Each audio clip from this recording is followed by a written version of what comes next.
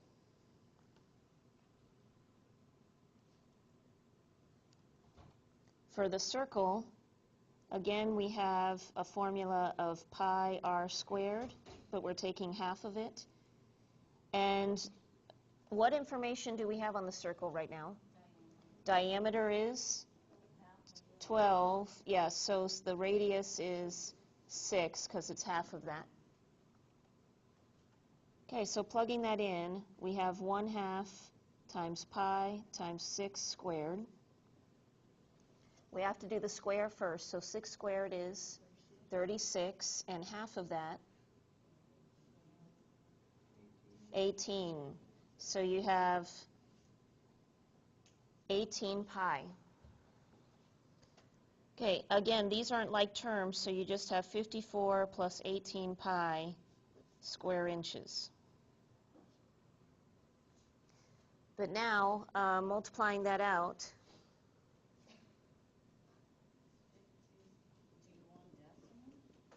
sure, yeah, this time using the pi button, what's 18 times the pi button? 18 times 5 is 56.548. Okay, and so on, right?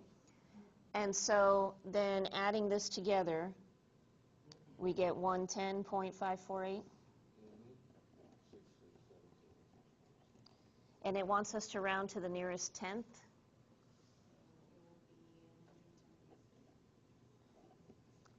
Okay, so we're rounding to the nearest tenth. The next number is less than 5, so we're going to keep it at 5. Okay, so there are your two answers for that problem. Okay, so 34.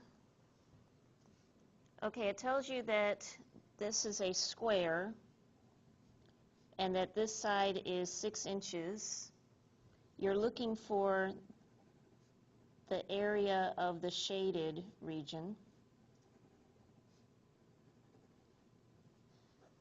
And we're going to assume that these 4 circles are the same.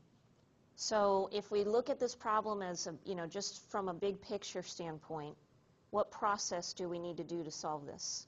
Find the area of the square minus the area of all the Of the 4 circles, yes. Okay. So good. So we want to find the area of the square and subtract the area of the 4 circles.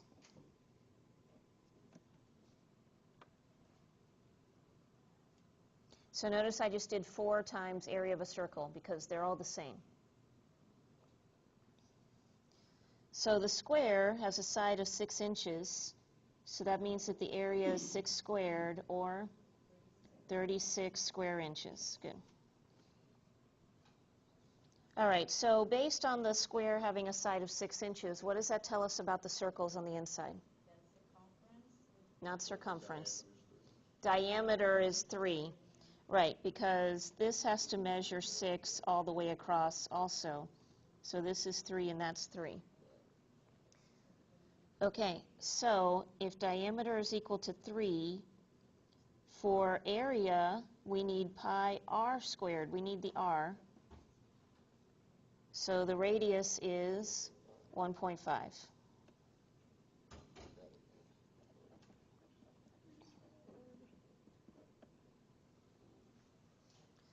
Okay, so 1.5 squared is 2.25.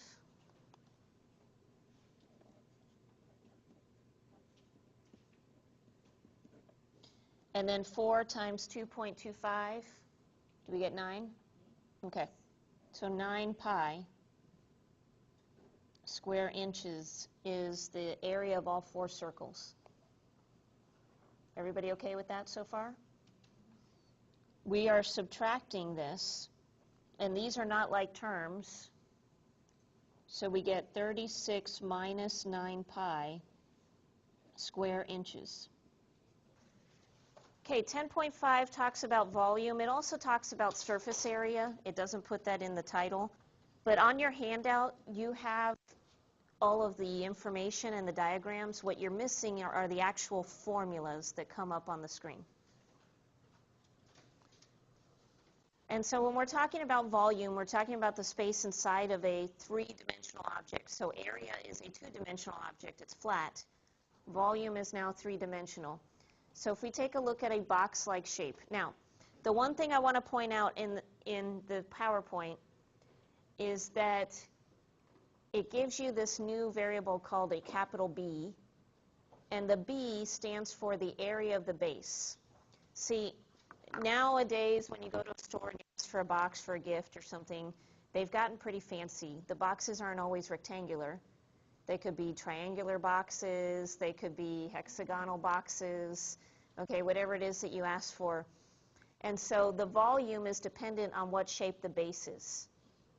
So you first have to find the area of the base, and then whatever that base is and the area is, then you multiply it times the height. So your volume is the area of the base times the height.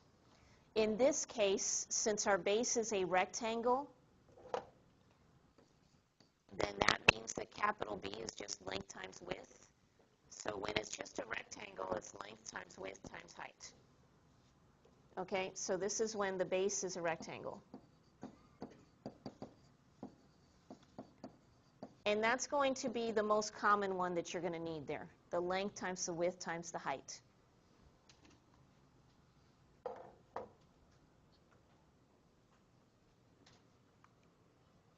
Okay, so the base formula could change depending on the base's shape. Now, the volume of a pyramid is also dependent on the shape of the base. Okay, tough to get a good diagram of a pyramid on these. But notice that this one has a base of a rectangle, but there are lots of pyramids where the base is a triangle and not a rectangle. Okay, so it's all dependent on what that base looks like. So for your formula, you need 1/3 of the area times the base times the height. In this case, since it's rectangular, then the area of the base would be the width times the length, or the length times the width. So you have 1/3 times the length times the width times the height. Okay, so again, for a rectangular base.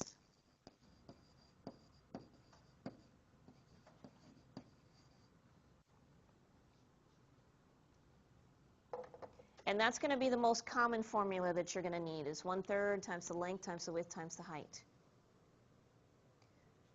So notice that if it's a pyramid, you've shaved off part of your box. Say it's a styrofoam rectangular, shape, and you're shaving it off to make your pyramid. You actually have to shave off 2/3 of that box to make your pyramid. You only have 1/3 left times the length times the width times the height.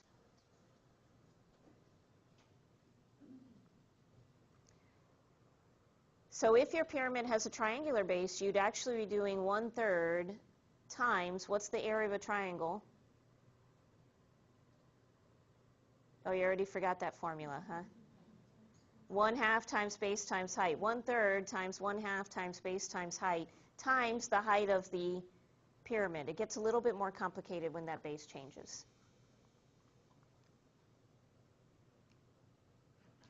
Okay, here you have a right circular cylinder. It's what, if you can imagine, a soup can. That's the most common shape there. Notice that this is also the area of the base times the height. It really hasn't changed from that box-like thing. But since the base is a circle, then the area of a circle is pi r squared. So you have pi r squared times the height. So you need the radius of that circular part, and then plug that in and multiply it times your height.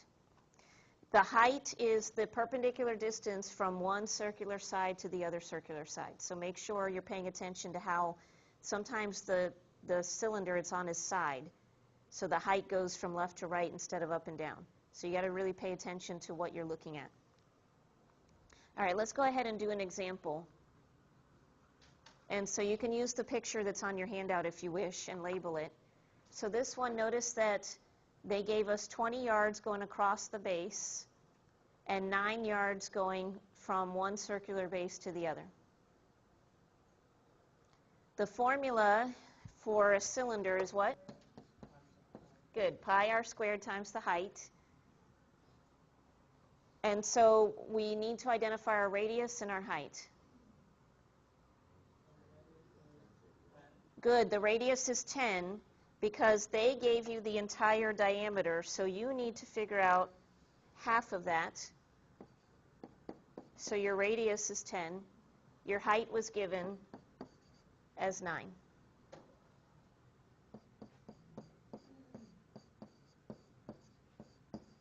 Okay, again, order of operations, make sure you're paying attention to which number is supposed to be squared and which one is not.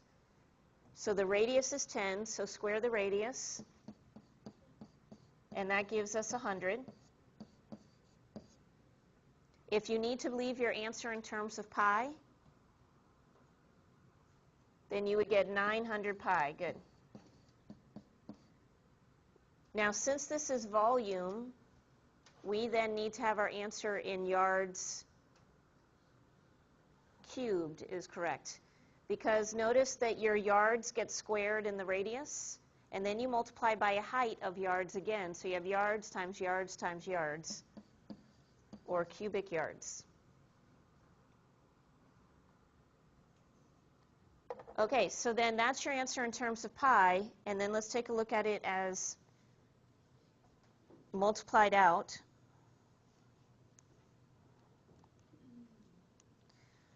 If you use the pi button,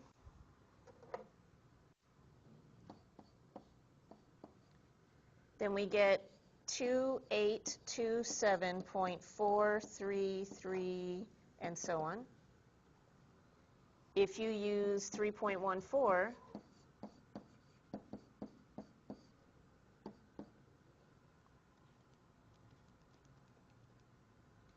we get 2826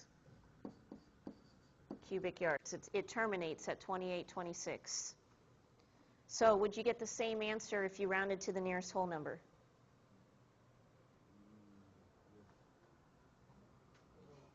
No, because this one is 2827.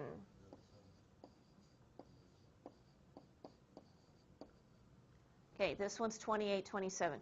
Now, I believe that in this section, Math Excel is more specific, and it specifies what you should use when you're putting in your answers.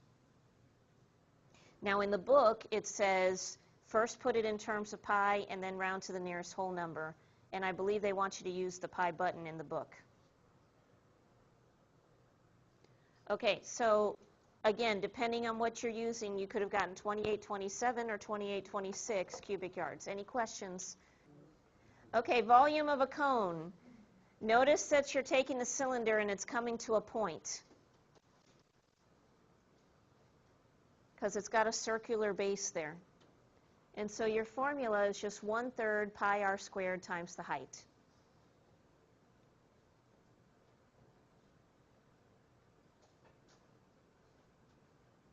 So do you guys observe anything about when your object has a point in it? The 1/3. Okay, so in a pyramid, in a cylinder, that 1/3 is common in that formula. So the rest of the formula is worked out the same, but you have to multiply it times 1/3. And then the last object is a sphere.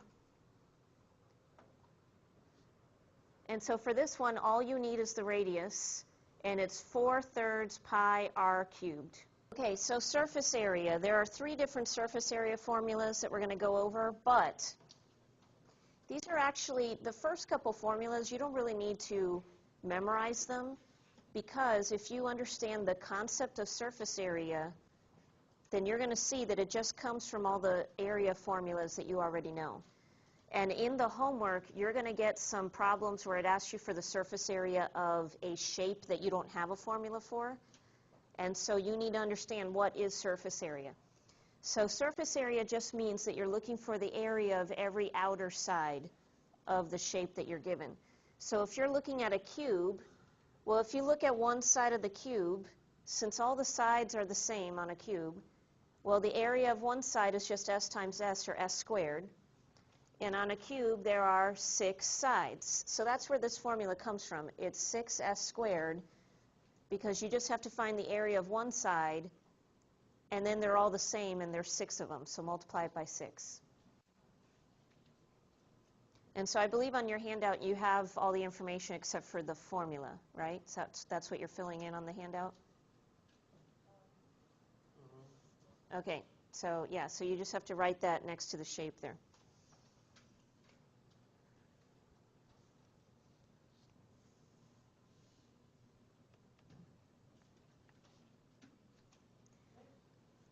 So it's just 6s squared. That's all you have to write down there. For the rectangular solid, again, you don't have to memorize this formula. You don't even have to have it on your note card. Because if you're looking for the surface area of this box, let's call it a box, okay? Well, if you look at the area of the bottom of the box, well, that's just length times width. And the bottom is the same as the top, so therefore you have 2 of them. And that's where the 2 times length times width comes from. Then if you look at the front of the box, well, that's just length times height. And the front is the same as the back, so you have 2 of them. And that's where the 2 times length times height comes from. And then if you look at the left side, well, that is the width times the height. And the left side is the same as the right side, so there's 2 of them. And that's where it comes up with the 2 times the width times the height. So this picture actually demonstrates what you're going to have to do on a problem where it's not a perfect box shape, is just find the area of the one side. Oh, is it the same as the back? Okay, we can use that number twice. You know, find the area of each of the sides, and then just add all of your numbers together. That's what the idea of the problem is.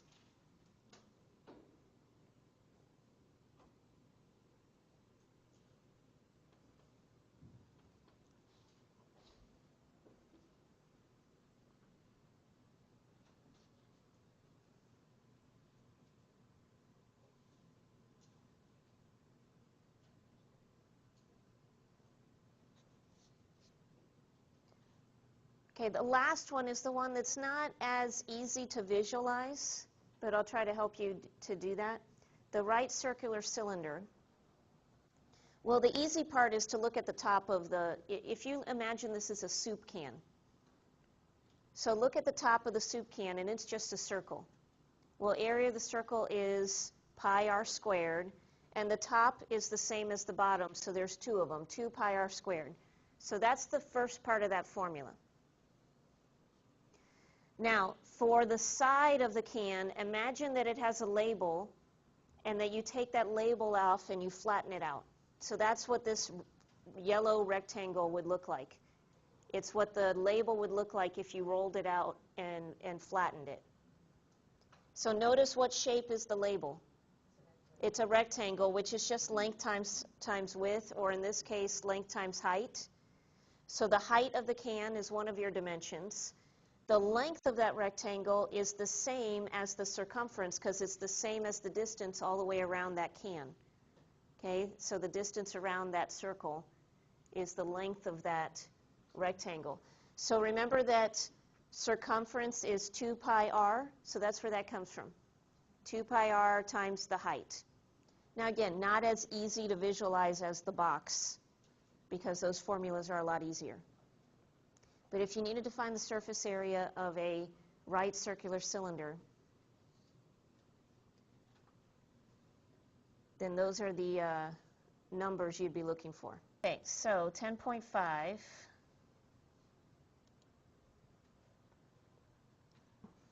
Here it wants you to find the volume of this figure. Okay, so it's a box-like shape, but it's all rectangular. So we can go ahead and just use volume equals length times width times height.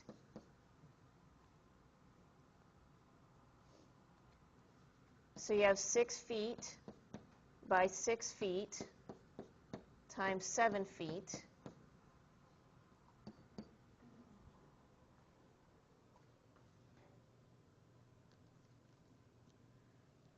And so I get 252. Is that what you guys get? Notice that you have feet times feet times feet. So that's where that cubic foot comes from. So feet cubed or cubic feet, however you want to say that. So anything in volume needs to have that cubic unit. All right, now it already has cubic feet in the answer there, so all you have to type in is the 252.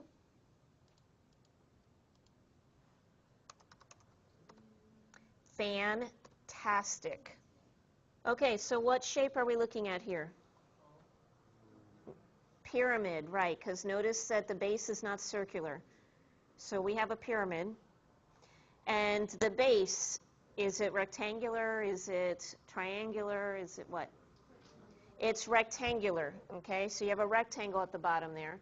So that tells you that you're using the formula of 1/3 length times width times height.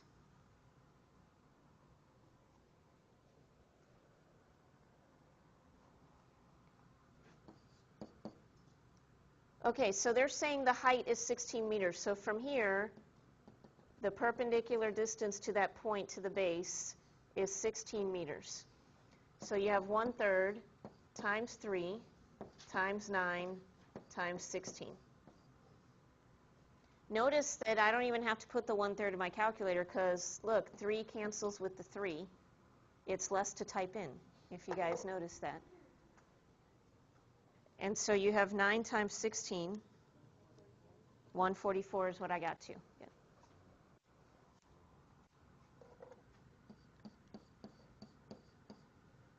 And so this time we had meters cubed, or cubic meters.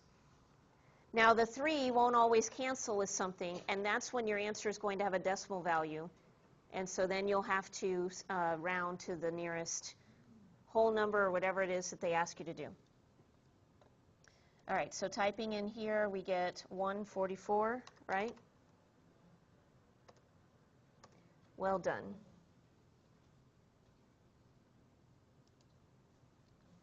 Okay, what shape do we have here? A cylinder, but what do you notice about this cylinder? 18 feet in diameter, good, because be careful, because sometimes people don't really pay attention, but notice that this cylinder, it's on its side. So 18 feet is the diameter, and 10 feet is the height. Yeah, so even though it's sideways, that's your height. So what's the formula for cylinder? Pi r squared height. Good. So were we given r? Careful. R is 9 because half of that diameter is 9. Good. So substituting in, we have pi times 9 squared times 10. It tells you right here, use 3.14 as the value of pi. And then round to the nearest whole number. So 3.14, 9 squared is 81 times 10. All right, so 2543.4. And it says round to the nearest whole number. So are we going to leave it as a 3 or are we going to move it up? Leave it as a 3. Good. So put approximately 2543 cubic feet.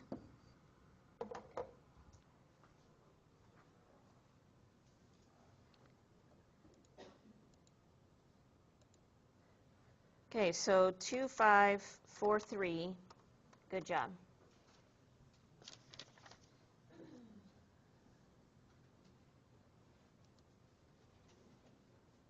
Remember, skip. See, this says surface area, so skip it. And then let me jump ahead to something like this. Okay, what does this look like? Teardrop. Okay, hadn't heard teardrop before. Cone. Really, it looks like a snow cone or an ice cream cone. But you don't have a volume. Well, it's upside down, first of all, if it's a teardrop. Okay. All right, so we don't have a formula for volume of an ice cream cone. So instead, what do you see? Okay, a sphere and a cone. Is it the entire sphere? No, it's only half of the sphere. Good. So we have a half of a sphere plus a cone. That's really what you're working out here. Okay, so formula of a sphere. 4/3 pi r cubed. Good. Did they give us the radius of that sphere? No, that's the diameter because it goes all the way across. So therefore the radius is 4. That's all you need for the sphere. Okay, so put that in. And so 4 cubed is 64. And then we have 64 times 4/3. Now 3 doesn't go in exactly. Before we do this, you might want to consider the fact that we only need half of the sphere. So we're also doing 1/2 times the 4/3 pi and 64. Okay, so multiplying all of that out together, you only need half of it because it's being chopped off by the cone. Okay, you have a solid cone and then half of a sphere on top of it. So I got 133.973333 and so on. Is that what you guys got?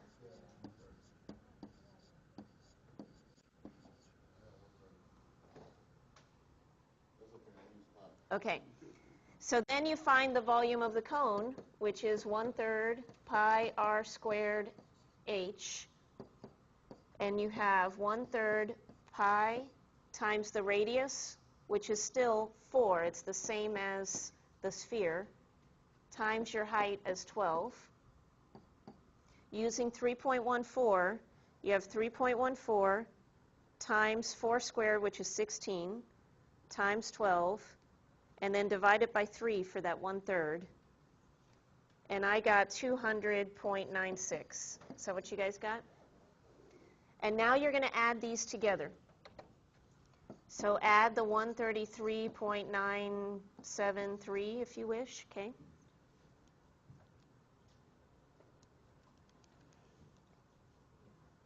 And you get approximately 334.933, but it tells you to round to the nearest whole number. So what am I rounding to? 335.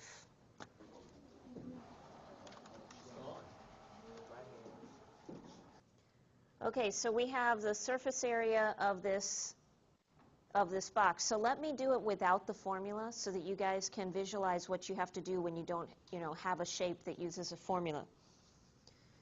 So just as I described it before, let's say that we're first looking at the bottom of the box. So we're looking at this piece right here. And so that has a length and a width of 3 and 10. So the area of the bottom is 30, but there's the bottom is the same as the top, so there's 2 of them. So I'm going to multiply that number by 2. Okay, then I'm going to add that to the next part. So let's say now I look at the front of the box. Okay, so this has dimensions of 10 and 6. So the area is 60, but the front is the same as the back, so there's 2 of them, so 2 times 60. And so now the other side we need to look at is the side of the box, and this has dimensions of 3 and 6, right? Because if this is 6, then that's 6. So 3 times 6 is 18, and the left side is the same as the right side, so I have 2 of them, 2 times 18. So that's how I wanted to point out that you really don't need to have a formula per se. You just need to understand what surface area means. So now, simplifying our numbers, 2 times 30 is 60, 2 times 60 is 120, and 2 times 18 is 36, and then add them together. Is it 216? Okay, 216. And so my units this time are centimeters squared because it's area. Okay, we weren't looking for the volume, we were doing area. And so that's why they put here square centimeters. Okay, so typing in 216, good job. All right, so now I would like you guys to work on this one that's not a perfectly regular shape, if I can find one. So assuming this is not an actual barn, it's not on a ground, you do want the bottom of it also because it wants the surface area of the entire figure. Okay, so you want the area of every single side of this barn, including the bottom of it. Okay, so think about what shapes you see in there and then work that out. Okay, let's start with the easy side. I mean, at least to me, the one that's on the right here, the 50 by 17. So what is 50 times 17? 850? Yes? Okay. Okay, and then this side is duplicated on the back side. So there's two of them.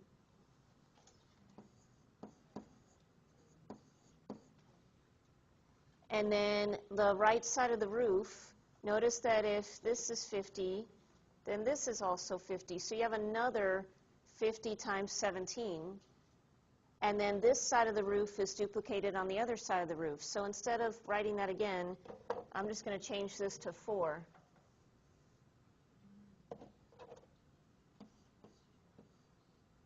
Right, because this is 850 and then the back side and the back side. So there's going to be 4 of those. Everybody good with that?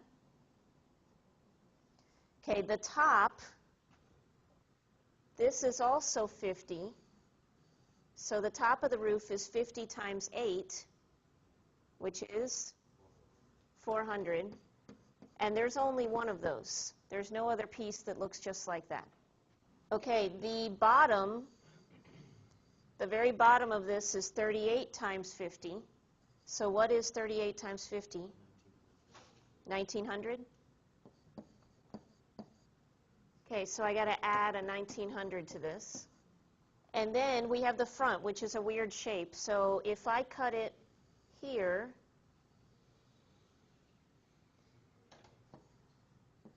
then I know that this is 38, and then since this is 17, this is 17.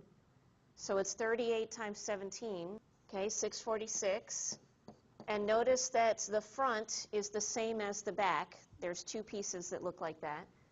So I have 2 times 646.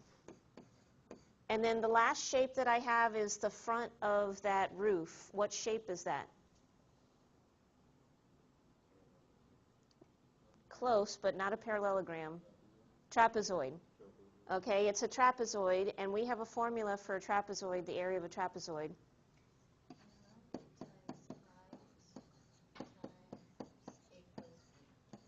Good. All right, so 1/2 times the height times a plus b, and the a plus b are the two bases that are parallel to each other. So if I change colors here, we're looking at this length, which is 38, and this length at the top is 8 because of that 8 all the way in the back here. So we have 1/2, and then the height they drew on the front there, the height is 8. Okay, so we have 1/2 times 8 times 38 plus 8. Okay, so this part right here was the height, the one that I just labeled in green. So that was the 8 for the height. And then the 8 for the top of the base came from the very back part of that picture. Is everybody okay where I got all those numbers? All right, so order of operations tells us to add what's inside first. So that gives us 1/2 times 8 times 46, right? And then 1/2 of 8 is 4. And 4 times 46 is 184.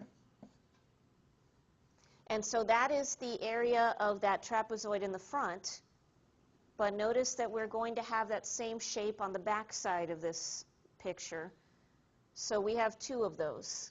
So plus 2 times 184 is what I'm adding to this list here. 3,400, good. Okay, plus 400, plus 1,900. And then 2 times 646. Okay, 1,292. And then 2 times 184 is 368.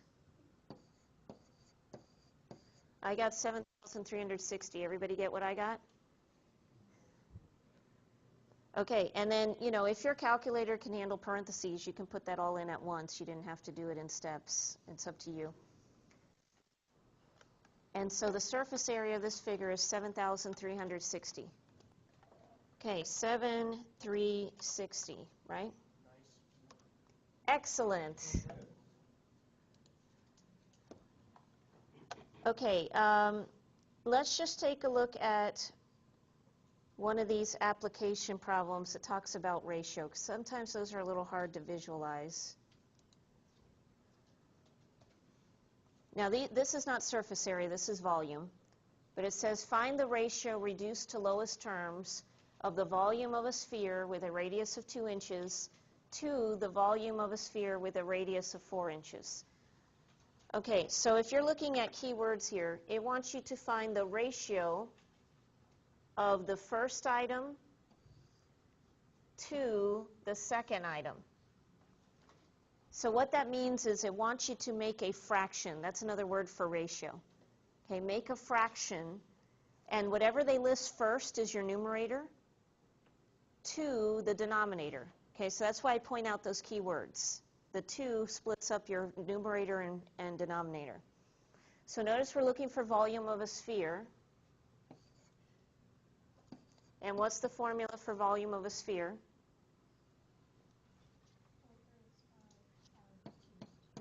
4/3 pi r cubed. Good. And so we are looking for the volume of two different spheres. One of them has a radius of 2 inches, and the other one has a radius of 4 inches.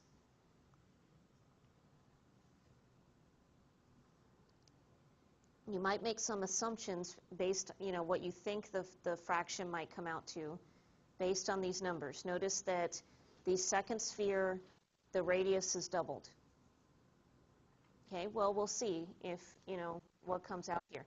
When we work out the volume for these types of problems, it's important that you leave your answers in terms of pi, because you want your answer as exact as possible so that when you put them into the fraction, you get an exact fraction. And that's where a lot of students mess up this problem. Okay, leave your answers in terms of pi. So for the first one, with the radius of 2, we have 4/3 pi times 2 cubed. Well, what is 2 cubed? 8. So you have 4/3 pi times 8. Remember that that's the same as 8 over 1. So we really have 4 times 8, which is 32 over 3 pi. 3 does not go into 32. So I'm going to leave it just like that to get an exact answer.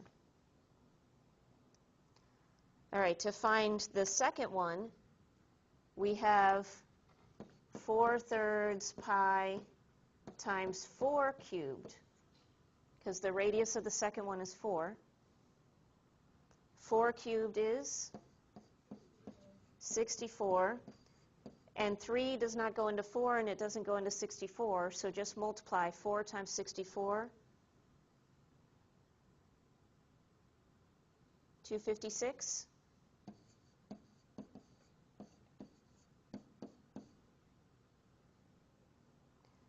Okay, and so I'm glad that this problem gave me these numbers, because this gives us the highest difficulty problem that you would get of one of these because of the numbers that they gave us. But notice, if we tried to make a fraction out of this, the first one over the second one we would have 32 pi over 3 over 256 pi over 3.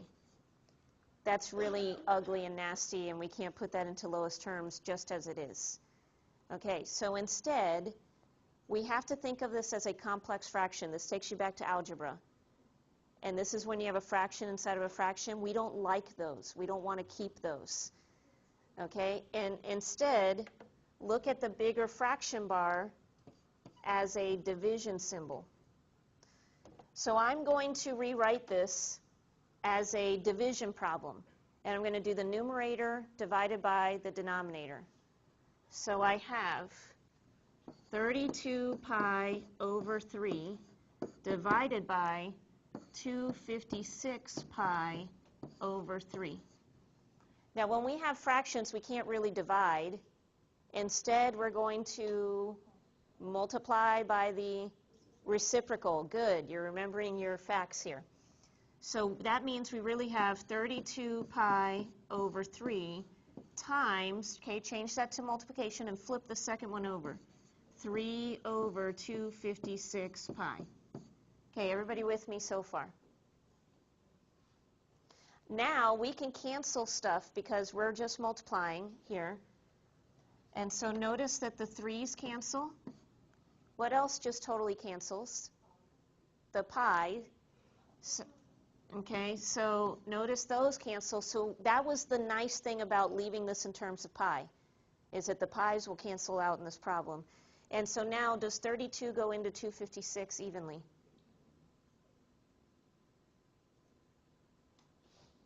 Yep, okay, so 32 goes into 32 one time, and it goes into 256 how many times? 8 times. And so that gives us an answer.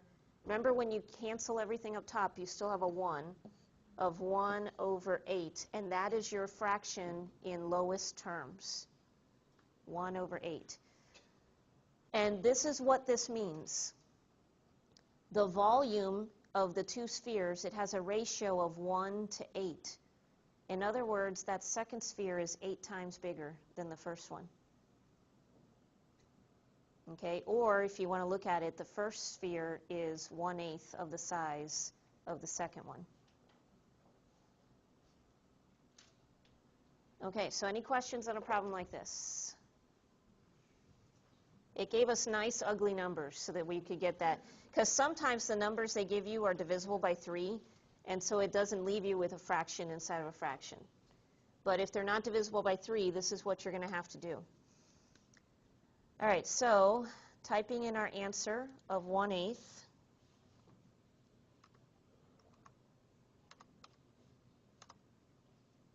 Okay, 1 over 8. Good job.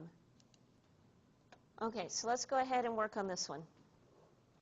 A building contractor is to dig a foundation 30 feet long, 24 feet wide, and 9 feet deep.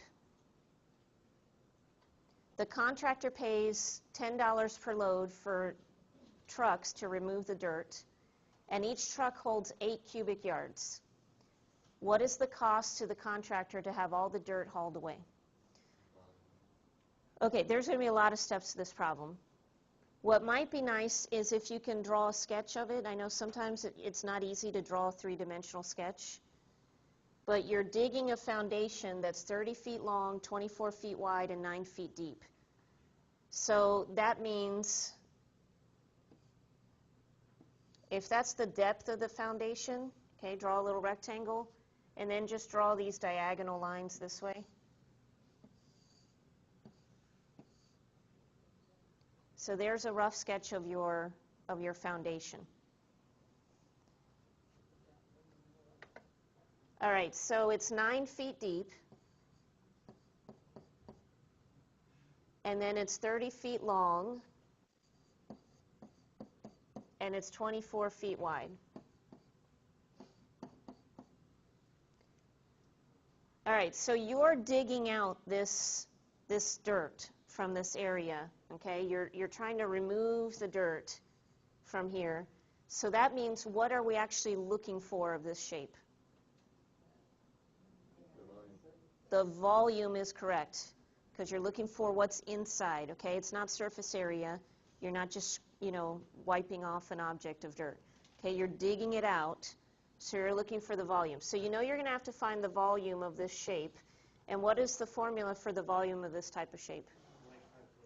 Length times width times height. Good.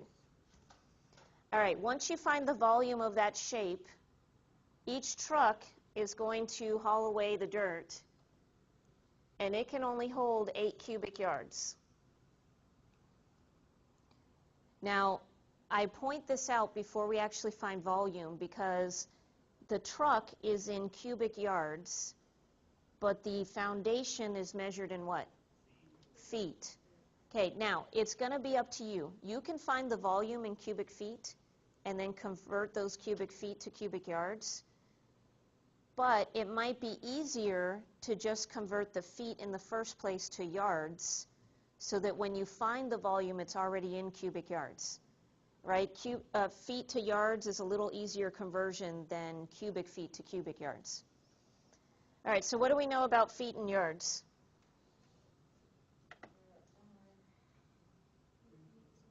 Okay, 3 feet equals 1 yard. So what do we have to do to each of these measurements to change it to yards? Divide by 3. Okay, so if you divide 24 by 3, 8. 30 by 3, okay, 10 feet. And 9 by 3, 3 feet. Okay, now, it is possible that when you're working the problem in Math Excel that it gives you numbers that are not divisible by 3. So if that's the case, leave it as a fraction when you go to multiply this all together.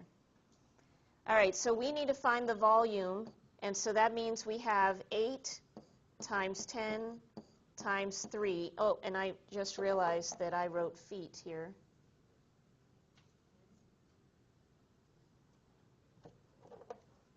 Okay, so this is 10 yards, and this is 3 yards. We've now converted that to yards. Okay, so we get 240 cubic yards, right?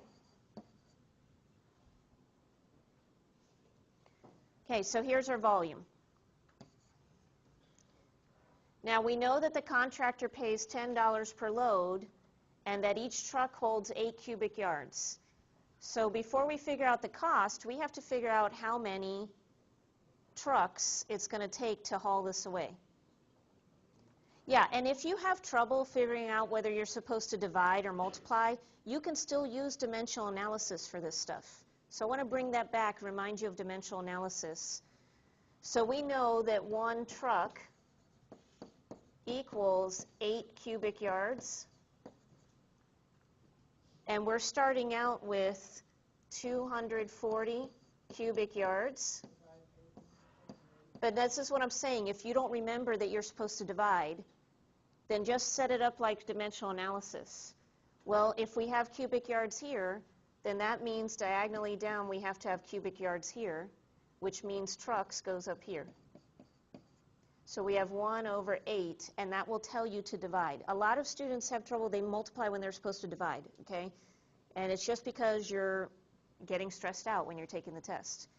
So if you just lay it out with dimensional analysis, you don't have to wonder what you're supposed to do. It'll show you what to do. All right, so 240 divided by 8, 30. So that means we have 30 trucks. And again, for the cost, we can still do dimensional analysis because this tells us that 1 truck equals $10. So if we need 30 trucks, then we need trucks on the bottom here and dollars up top. So it's going to be 10 over 1, which tells us to multiply. So 30 times 10 is $300. So $300 is our cost. Let's see if we did that right. There was a lot of work. There could have been any areas where you can make little mistakes that will affect your final answer. Okay, so 300. Fantastic.